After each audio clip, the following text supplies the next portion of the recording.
వాళ్ళ చేత స్టేట్మెంట్ ఇప్పించి నాకు ఎటువంటి సంబంధం లేకున్నా కూడా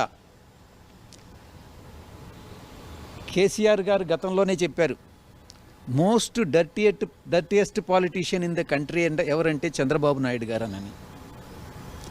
ఆయన పుణ్యమానని ఈరోజు ఈడీ వాళ్ళు నన్ను ఎఫ్ఐఆర్లో A5గా చేర్చారు కాబట్టి ఈరోజు నా యొక్క రెసిడెన్షియల్ ప్రెమైసెస్ని సెర్చ్ చేయడం జరిగింది.